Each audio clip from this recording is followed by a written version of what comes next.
Across NewsNation, we've shown you firsthand how cities are grappling with the rise in homelessness.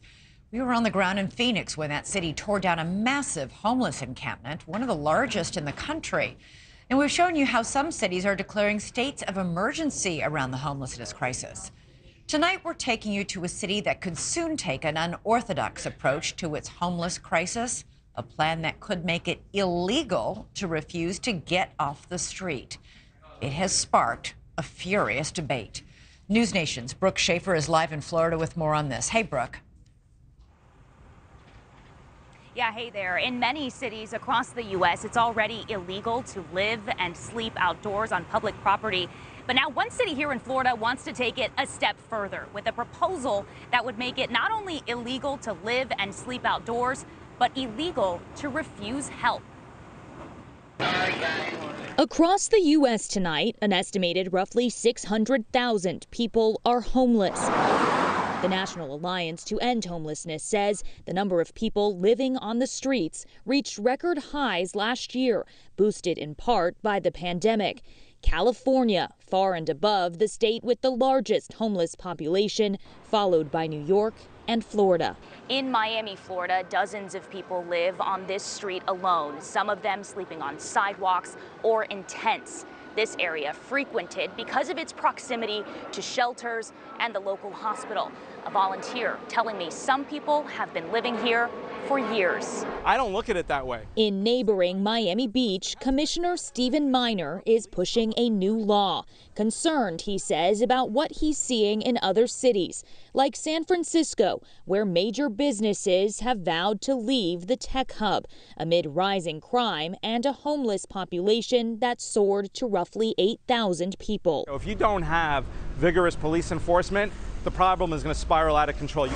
The proposal in Miami Beach would take the city's no camping ban already in place a step further, making it illegal to not only live and sleep outdoors, but to refuse to go to a shelter. We are offering sort of the olive branch to people. We're actually even offering, before the police officer arrests them, we're saying, if you accept the shelter, you will not be arrested for sleeping here. At some point, we need the enforcement, and I feel like we're offering people every opportunity to help themselves. Minor said he views it as a compassionate approach, pushing people to the shelters, empty beds, and services already being offered.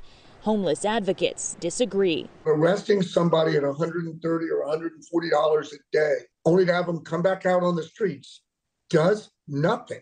You're just playing checkers. You're moving pieces around on a game board. Ron Book is the chairman of the Miami-Dade Homeless Trust.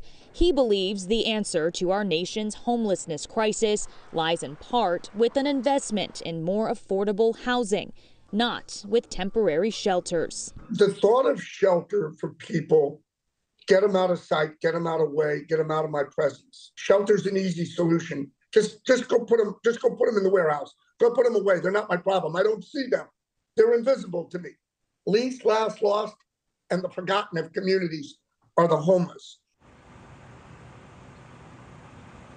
The National Homeless Law Center says punishing people for living and sleeping outdoors actually only exacerbates the problem, they say, making it in turn harder for people to get a job or eventually get a home. What's interesting here, Elizabeth, in my conversations, you can tell both sides of this argument have the same goal. They agree that getting people off the streets is the priority.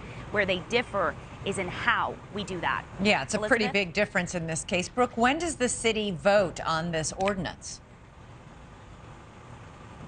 They are expected to vote on this next month in September, and I asked the commissioner whether he thinks it's going to pass. He thinks it will. He actually thinks it could pass unanimously.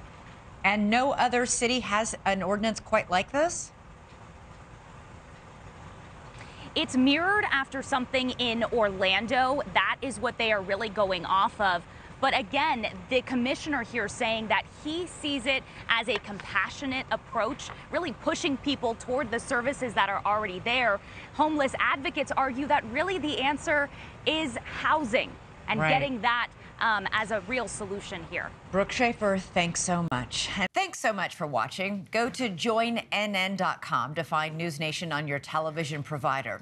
And don't forget to click the red subscribe button below to get more of NewsNation's fact-driven, unbiased coverage.